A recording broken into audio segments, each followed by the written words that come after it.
Jungtinės valstijos ką tik paleido naujausią 5000 svarų svorio bunkerį naikinančią bombą į Irano sustiprintas priešlaivinių raketų urvus. Rezultatas – visiškas sunaikinimas, chaosas ir siaubas. Tai buvo ne tik paslėpti taikiniai, bet ir pagrindinė Mulos teroro laivyno dalis – slapta varomoji jėga, kelianti grėsmę 1/5 pasaulio naftos srauto. Tai buvo dar vienas svarbus etapas kare, kuriame Amerika išliko puolime. Vykdant sinchronizuotą kampaniją, kurioje dabar naudojami niekada anksčiau nenaudoti ginklai, taip pat B-2 nematomi bombonešiai B-1 sunkieji smogikai ir B-52 masinio bombardavimo lėktuvai, poveikis Irano kariuomeniai yra pražūtingas. Aptarkime naujus bunkerinius sprogmenis ir jų neseną panaudojimą.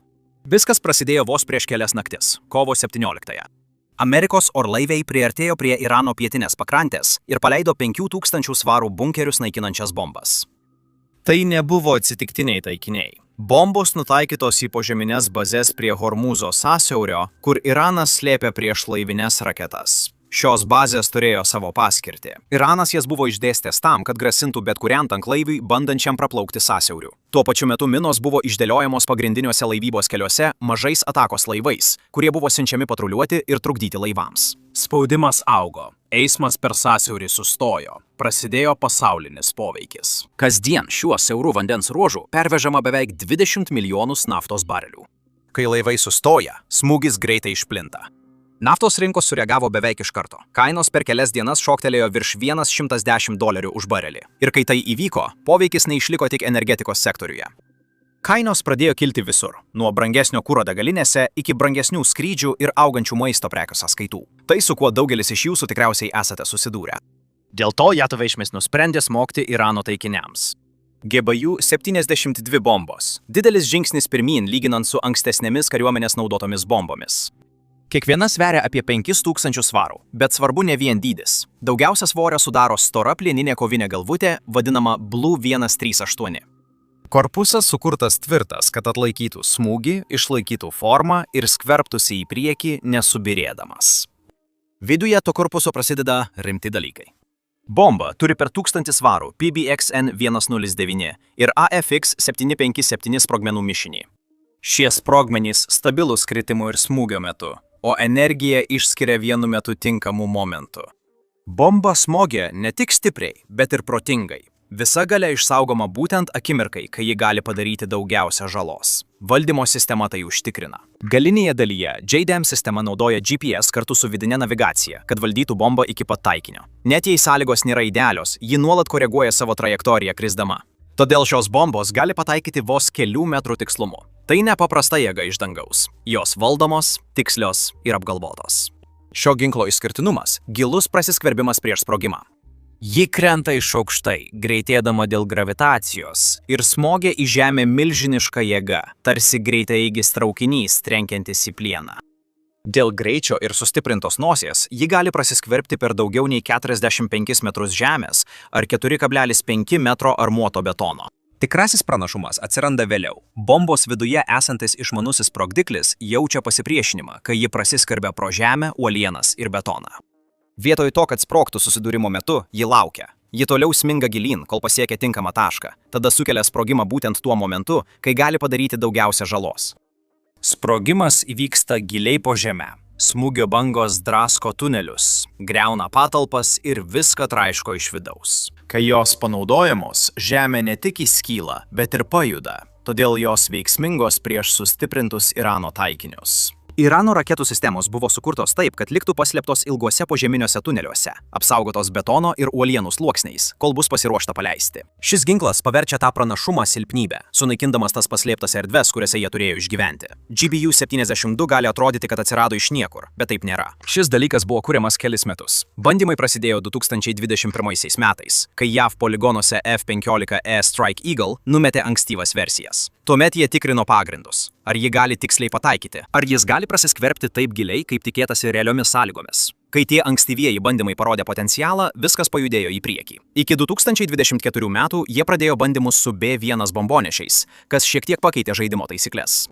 Inžinieriams netgi teko sugalvoti, kaip kai kurias iš šių bombų pritvirtinti prie išorinių laikiklių po sparnais. Tai svarbiau nei gali pasirodyti, nes tai reiškia, kad bombonešis per vieną misiją gali gabenti daugiau nei vieną bombą. Daugiau bombų, daugiau taikinių pataikoma. Didesnis spaudimas po žeme. Šis ginklas išsiskiria. GBU-72 remiasi senesniais ginklais, tokiais kaip GBU-28 iš 1990-ųjų. Tačiau žengia dar toliau. Ji prasiskverbia giliau ir smogia stipriau. Korpusas tvirtesnis, todėl atlaiko smūgį ir skverbiasi giliau. Sprogdiklis išmanesnis. Sprogdina bombą tiksliai reikiamoje vietoje. Kiekvienas smūgis po žeme padaro daugiau žalos. Be to, šis ginklas užpildo spragą. Ji yra tarp senesnės GBU-28 ir masyvios 30 000 svarų bunkerinės bombos, kurią B2 bombonešiai naudoja labiausiai apsaugotiems objektams. Tačiau pačius giliausius taikinius, paslėptus po kalnais, JAV atakavo savo didžiausiu iki šiol įprastiniu ginklu. B2 Spirit nematomas bombonešis gabena 30 000 svarų masyvėje prasiskverbiančią bombą – MOP, didžiausia kada nors sukurta įprastinę bunkerius naikinančią bombą. Tai nepaprastas ginklas. Ji sukurta tam, ko negali padaryti niekas kitas. Ji gali pasiekti giliai po žeme esančias tvirtovės, prasiskverbdama per daugiau nei 60 metrų žemės ir sustiprinto betono prieš sprogstant. Numetus MOP bombas ant labiausiai įtvirtintų Irano raketų miestų ir įtariamų su branduoline programa susijusių objektų, pasekmės buvo katastrofiškos. Visi kompleksai, kuriuos Teheranas laikė nepaliečiamais, sugriuvo iš vidaus. Kalnuose paslėpti vadaviečių centrai nutilo. Sandėliai ir gamybos centrai, statyti dešimtmečius, buvo sunaikinti per kelias sekundės. Naudojant MOP buvo pasiektas naujas eskalacijos lygis šioje kampanijoje. Tai parodė, kad Jungtinės valstijos ne tik liaujasi naujesnėmis 5000 svarų GBU-72 prieš bunkerinėmis bombomis, bet ir yra pasirengusios prieš sunkiausius taikinius panaudoti pačias didžiausias savo įprastinės bombas. Šių ginklų derinys atėmė iš Irano paskutinės iliuzijas apie saugumą po žeme. Ne vienas bunkeris nėra per gilus, ne vienas arsenalas per daug paslėptas ir ne viena grėsmė nėra nepasiekiama.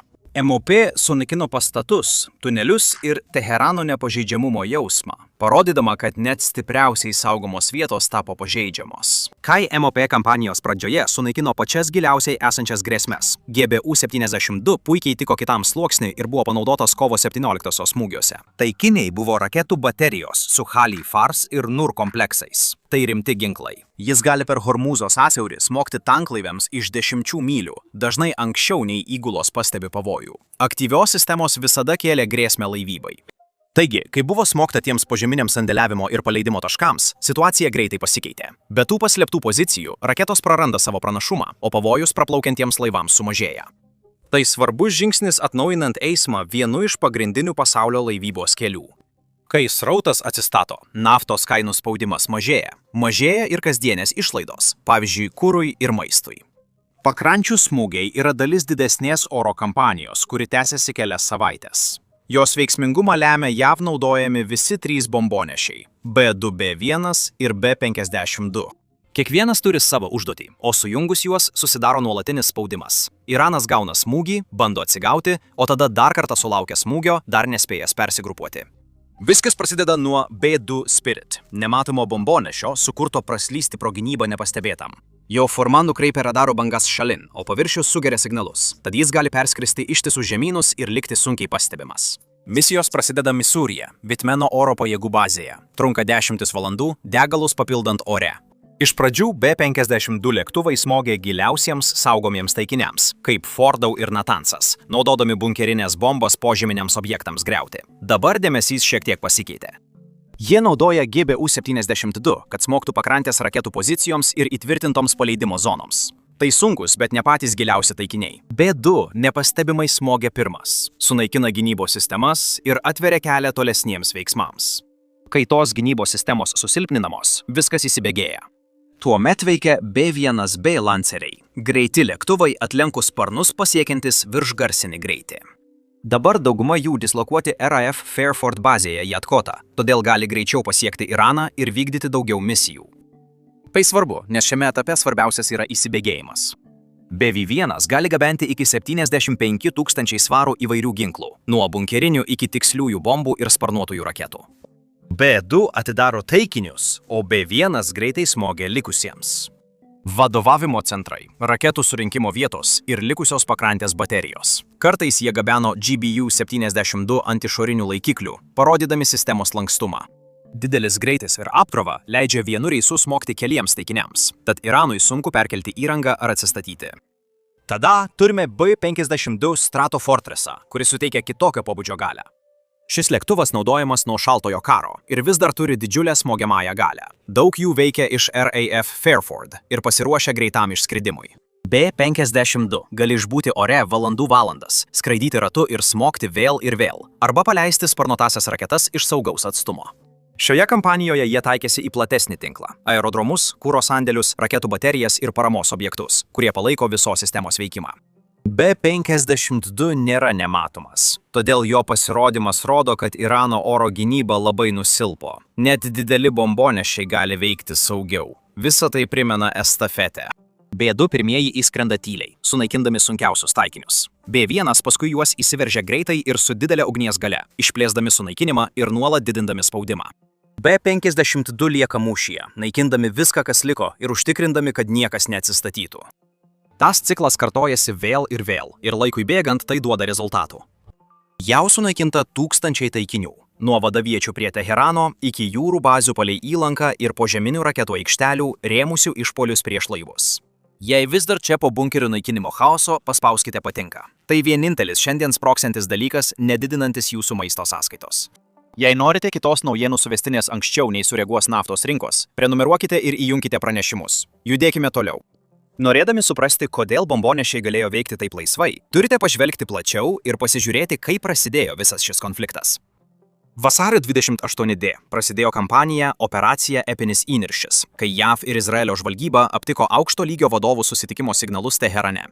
Prezidentas Trumpas galutinį įsakymą davė dieną prieš tai. Netrukus dešimtys orlaivių su sparnuotosiomis raketomis ir preciziniais ginklais kilo vykdyti užduoties. Vienu smūgiu pašalinti aukščiausią vadovybę. Per pirmąją atakos bangą žuvo aukščiausiasis lyderis Ajatola Ali Chamenėjus, buvęs prezidentas Mahmudas Ahmadinedžadas, gynybos ministras ir ginkluotųjų pajėgų vadas. Tuo pat metu Izraelio naikintuvai smogė savo taikiniams, o amerikietiškos Tomahawk raketos ir valdomos bombos pataikė į svarbius objektus visame Teherane ir kituose didžiuosiuose miestuose. Kartu su fiziniais išpuoliais, kibernetinės atakos nutraukė interneto prieigą ir net trumpam perėmė valstybinę televiziją.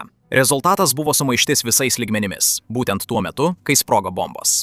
Per 24 valandas smogta virš 1000 taikinių. Dabar šis skaičius padidėjo beveik 10 kartų. Oro gynybos sistemos aplink Teheraną ir kitose miestuose buvo vienos pirmųjų sunaikintų, todėl atsivėrė kelias viskam, kas sekė po to. Raketų baterijos, radarų postai ir vadavietės sunaikintos iškart pradžioje. Branduolinės paskirties objektai, kurie jau buvo apgadinti praėjusiais metais, buvo vėl atakuoti, o raketų gamyklos, gaminančios naujas raketas, buvo stipriai smogtos. Iranas greitai sureagavo. Per kelias valandas pradėjo operaciją Tikrasis pažadas 4. Paleido daugiau nei 1200 balistinių raketų ir apie 2000 dronų į Izraelį bei JAV bazes regione, taip pat Bahreine, Kuveite, Katare, Jojapijoje ir Saudo Arabijoje. Hezbollah iš Libano surengė raketų atakas. Kai kurie iš tų ginklų prasiskverbė ir sukėlė nuostolių bei aukų. Tačiau daugumą jų perėmė per ilgą laiką sukurta daugiasluoksnė gynybos sistema. Atsako mastas parodė, kaip greitai gali paaštrėti situacija. Tai taip pat parodė, kad Iranas per vieną naktį išeikvojo didelę dalį savo raketų atsargų. Po pradinio šoko kampanija aiškiai suskirstyta etapais. Pirmą savaitę dėmesys skirtas vadovybei ir oro gynybai. Siekta pašalinti sprendimų priėmėjus ir sunaikinti grėsmę orlaiviams keliančias sistemas. Priešlėktuvinės raketų sistemos, taip pat įsigytos iš Rusijos, buvo nuosekliai surastos ir sunaikintos. Todėl vėlesnėse misijose buvo galima siųsti net ir slaptumo technologijos neturinčius orlaivius giliai į Irano oro erdvę su mažesne rizika. Irano karinės jūrų pajėgos patyrė ankstyvų nuostolių, įskaitant fregatos nuskandinimą, todėl jų atsakas silpnėjo. Antrąją savaitę dėmesys pasikeitė. Dėmesys nukrypo į raketų atsargas ir energetikos infrastruktūrą.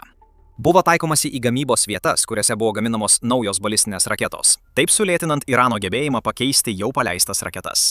Likę su branduoline veikla susiję objektai tokiose vietose kaip Isfahanas buvo vėl atakuoti, kad būtų užtikrinta, jog niekas negalėtų būti greitai atnaujinta. Tuo pačiu metu Iranas bandė padidinti įtampą, siekdamas uždaryti Hormūzo sąsiaurį.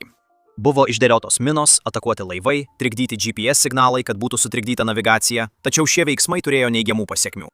Jie atskleidė stipriausias Irano pakrantės gynybos vietas, todėl jas tapo lengviau atakuoti. Trečią savaitę, apie kovo vidurį, kampanija dar labiau susiaurėjo. Dėmesys sutelktas į pakrantės grėsmes, trikdančias pasaulinę laivybą. Dėl to kovo 17 dieną buvo surengti bunkerius naikinančių bombų smūgiai. Tuo metu kiekvienas kampanijos etapas jau buvo skirtingai susilpninęs Iraną. Raketų paleidimų skaičius smarkiai sumažėjo, nes gamyklos buvo apgadintos, o sandėliavimo vietos sunaikintos. Vadovavimas ir kontrolė sutriko, nes pašalinta vadovybė ir smogti ryšių centrai. Ekonominis poveikis pradėjo augti tuo pačiu metu. Naftos eksportas iš pagrindinių Irano terminalų drastiškai sumažėjo ir nutraukė svarbų valdžios pajamų šaltinį. Tačiau pasekmės palietė ne tik Iraną. Rinkos sureagavo. Tanklaivių maršrutai pasikeitė, kainos pakilo. Spaudimas dar labiau išaugo, kai Izraelio smūgiai pataikė į pagrindinę dujų infrastruktūrą, įskaitant Pietų Parsą, milžinišką telkinį, kuriuo Iranas dalijasi su Kataru ir kuris tiekia didelę pasaulio gamtinių dujų dalį. Šis žingsnis dar labiau padidino įtampą. Taip kampanija pasiekė šį tašką. Kiekvienas etapas silpnino gynybą, mažino pajėgumus ir atskleidė taikinius. Bombonešiams smogus pakrantės raketų taikiniams, pagrindas tam jau buvo padėtas. Tai, kas atrodė kaip eskalavimas, buvo suplanuotos sekos rezultatas. Ankstyvą impulsą pavertęs nuolatiniu spaudimu ir pakeitęs mūšio lauką. Aukų skaičius rodo konflikto intensyvumą. Irane žuvo tūkstančiai karių, dar daugiau sužeista. Tai paveikė ne tik žmonės. Gamyklos, kurios anksčiau gamino atsargas, buvo apgadintos arba visiškai sunaikintos. Todėl viskas, kas prarasta mūšio lauke, artimiausiu metu nebus atstatyta. Jungtinės valstijos neteko 13 karių, įskaitant KC-135 degalų papildymo lėktuvo įgulą ir bazėse buvusi personalą per Irano atsakomąjį smūgį. Izraelyje per raketų atakas žuvo ar sužeista dešimtys civilių ir karių. Net Persijos įlankos šalys pranešė apie šalutinę žalą nuo pro šalį smogusių sprogmenų. Žmogiškosios netektys plinta po visą regioną, vienaip ar kitaip paliesdamos kiekvieną. Oro karas buvo intensyvus. Iranas teigia pataikęs į JAV F-35 Lightning II, kuris dėl to avariniu būdu nusileido JAV bazėje.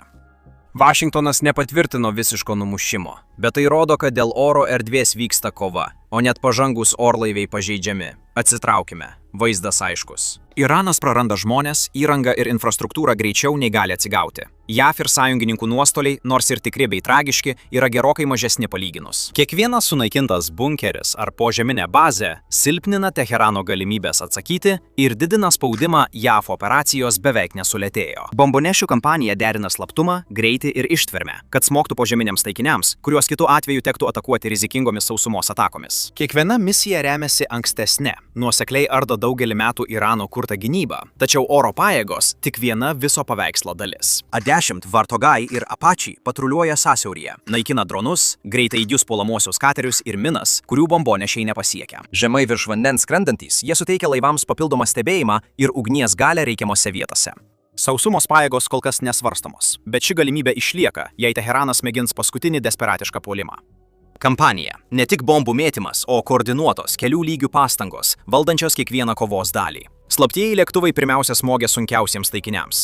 Bombonešiai seka ir plečia spragas, o tolimosios aviacijos pajėgos naikina likučius. Kiekvienas skrydis siunčia tą pačią žinią. JAV kontroliuoja situaciją. Irano pranašumai nyksta, o jėgų pusiausvyra keičiasi dėl nuolatinio spaudimo. Ar Iranas ramiai priėmė šias atakas? Tikrai ne. Irane šie nauji bunkerinių bombų smūgiai sukėlė garsų ir piktą atsaką. Valstybinė televizija ir revoliucinė gvardija teigia, kad požeminės bazės buvo beveik tuščios, arba oro gynyba sušvelnino smūgį, bandydamos sumenkinti žalą. Iranas pagrasino didesniais trikdžiais, įskaitant taikymasi į energetikos objektus kaimininėse šalyse, pavyzdžiui, Kataro Ras Lafano centre. Kita vertus, Pentagono vadovai neslėpė pasiekimų. Gynybos sekretorius Pitas Heksetas ir generolas Denas Keinas pranešė, kad kampanija laimi, o didžiausios smūgių grupės jau pakeliui. Balistinių ir dronų atakų iš Irano sumažėjo 90%, nesunaikintos gamyklos ir paleidimo aikštelės. Toks nuolatinis spaudimas išlaiko įtampą ir parodo pasauliui, kad Jungtinės valstijos vis dar turi pranašumą. Naujasis aukščiausiasis lyderis Muštaba Chamenis savo pirmame svarbiame pareiškime nuo atėjimo į valdžią užėmė daug griežtesnę poziciją. Jis pažadėjo nesiliaujantį kerštą už pralietą kraują, ilgam blokuoti Hormūzo sąsiaurį ir perspėjo, kad visos Amerikos bazės regione sulauks išpuolių, jei liks atviros. Iš Teherano sklindanti žinia visą karą vaizduoja kaip gryną Amerikos ir Izraelio agresiją prieš Irano žmones. Jie laiko bunkerinių bombų numetimą platesnę plano dalimi, kuriuo siekiama sunaikinti Irano gebėjimą gintis. IRGC teigia, kad likusias pajėgas naudos asimetriniams atsakams. Tai apima daugiau dronų spiečių, minas, laivybos kelius ar savo remiamų grupuočių suaktyvinimą kitose šalyse, kad būtų smogta Amerikos ir sąjungininkų taikiniams. Ekonominis skausmas jaučiamas paprastiems iraniečiams. Nutraukus naftos pardavimus ir brangstant prekiams, po oficialiai demonstruojamų užsispyrimų slypi tylus nusivylimas. Irane chaosas daug didesnis nei rodo valstybinė televizija. Žmonės tai mato kasdien. Elektros tiekimo sutrikimai ilgėja, duona brangsta, ligoninėse trūksta vaistų, o Aido šventės slopsta dėl komendanto valandos. Jauni žmonės, kurie anksčiau tylėjo, dabar kuždasi apie lyderius, kurie juos įstūmė į šią krizę. Radikalai ir IRGC ragina daugiau atakų. Šeimos nori tik, kad liautųsi bombos ir galėtų maitinti vaikus. Anksčiau baimę valdęs režimas dabar sunkiai kontroliuoja gatves. Tas vidinis kilimas yra tokio pobūdžio spaudimas, kuris gali sugriauti vyriausybę greičiau nei bet kokia bunkerį naikinanti bomba. Radikalai susitelkia po vėliavą, bet daugelis paprastų žmonių tiesiog nori, kad bombardavimas liautųsi. Kampanijai vis dar tęsiantis, didysis klausimas, kurį visi užduoda, yra, kas bus toliau. Jungtinės valstijos gali dar labiau spausti likusią Irano naftos ir dujų infrastruktūrą, jei sąsiauris greitai neatsivers. Vašingtonas užsiminė, kad gali būti pasirinkti tokie taikiniai, jei laivyba liks blokuota. Iranas vis dar turi raketų ir dronų, todėl gali surengti naują atakų bangą prieš Amerikos bazes ar Izraelio miestus, parodydamas, kad dar nebaigė. Jų remiamos grupuotės Irake, Jemene ir Libane gali bandyti suaktyvėti, nors daugelis tų grupuočių susilpnintos. Kitas kelias galėtų būti tylios diplomatinės derybos per trečiąsias šalis, siekiant kovų pauzės. Abi pusės patyrė nuostolių, tad anksčiau ar vėliau gali būti priverstos derėtis. Karas parodė, kad modernios bunkerius griaunančios bombos ir koordinuotos bombonešių operacijos veiksmingos prieš giliai paslėptus taikinius. Irano raketų programa ir bet kokia kita slapta branduolinė veikla buvo stipriai sužlugdyti. Atsigavimas užtruks metus. Regiono jėgų pusiausvyra keičiasi. Irano įtaka tikriausiai sumažės nurimus situacijai. Konfliktas priminė pasauliui, kokie pavojingi visam pasauliui yra siauri laivybos praėjimai, tokie kaip Ormūzo sąsiauris. Modelis, prasidėjęs nuo vasario vadovybės smūgių, tęsiasi iki dabartinių atsargių veiksmų pakrantėje. 2268 kg bunkerinių bombų panaudojimas buvo tik naujausias žingsnis daug didesnėme paveiksle. Tai, kas įvyks artimiausiamis dienomis ir savaitėmis, nulems, ar šis konfliktas nurims, ar dar labiau išplis. Kol kas bombonešiai ir toliau skrenda. Kainos išlieka aukštos, o pasaulis sulaikęs kvapą laukia, kuo visa tai baigsis. Jei nori būti priekyje įvykių, paspausk patinka, jei šis turinys tave sudomino. Prenumeruokite, kad niekada nepraleistumėte naujienų. Ir pasimatysime kitame vaizdo įraše. Būkite budrus.